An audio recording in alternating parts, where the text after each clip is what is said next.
yung ating B8 sound card, tapos maximizer at saka amplifier. So sa viewers natin kung paano daw ang maging connection nito at anong connector ang magagamit natin dito sa B8 sound card, maximizer at saka amplifier. So dito idol, ito lang yung magagamit natin dito ng mga connector. Dalawang klase lang ano.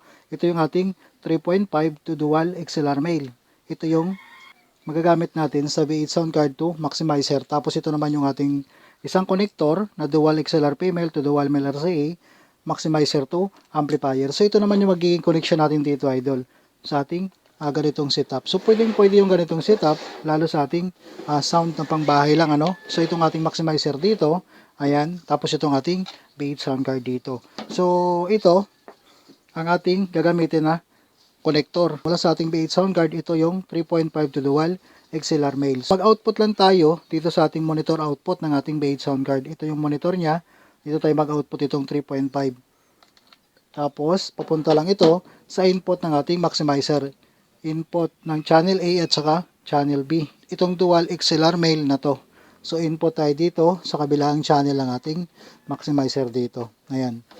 Tapos, mag-output lang tayo dito sa ating maximizer. Papunta na sa ating amplifier. So, ito na yung connector natin na dual XLR female to dual male RCA. So, output lang tayo dito sa ating channel B, channel A, papunta lang ito sa audio input ng ating amplifier. So, limbawa, naka-selector A siya. So, dito tayo mag-input. Yun ang gagaling sa ating maximizer. So, yun lang ang dalawang connector na yan. Yung magagamit natin dito, idol, sa ating mga ganitong setup. Itong B8 sound card, maximizer, at saka amplifier. So, i-sound check natin yan. Ngayon, kung tutunog ba yung itong ating setup dito. So, ang gagamitin natin dito, through Bluetooth yung ating source, cellphone na gagamitin natin dito sa ating B8 sound card. So, i-power on lang natin ito. Once na naka-power on ito, automatic, Bluetooth ng ating B8 sound card dito, naka-on na rin yan. Ayan. So, ang control itong ating B8 sound card dito, idol, itong pinaka-monitor volume niya, ano?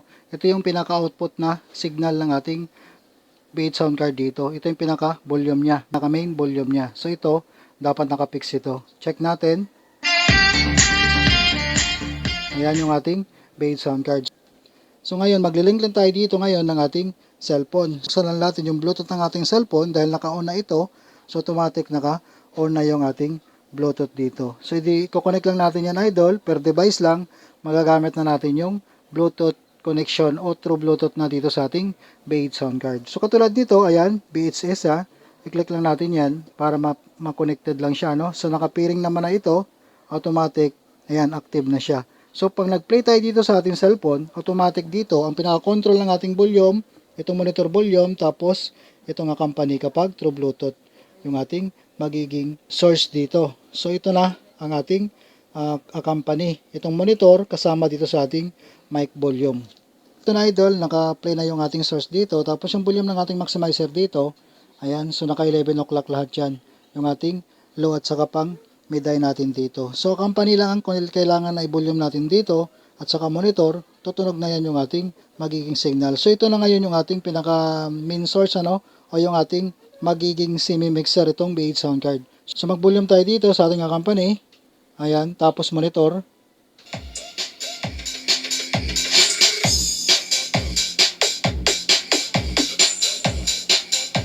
Ayan, ano.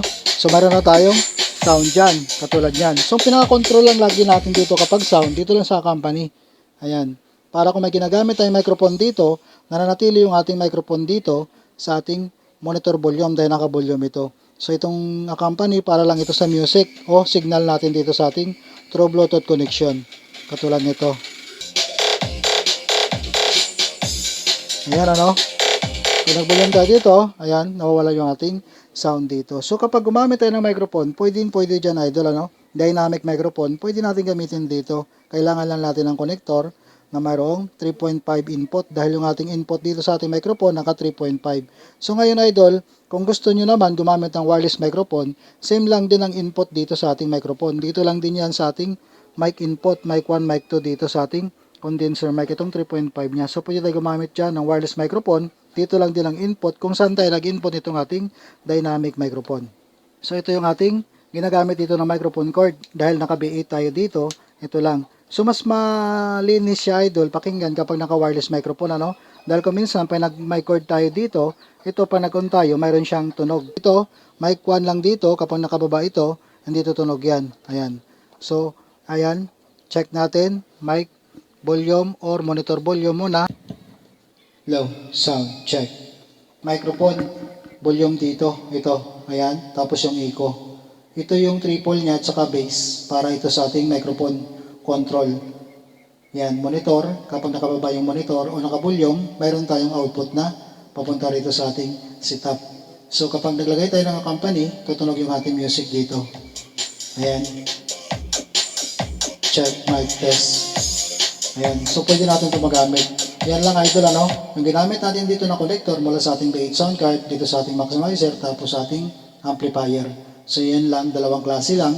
So tandaan nyo na lang idol, ilagay na lang natin sa comment section yung ating connector na yan.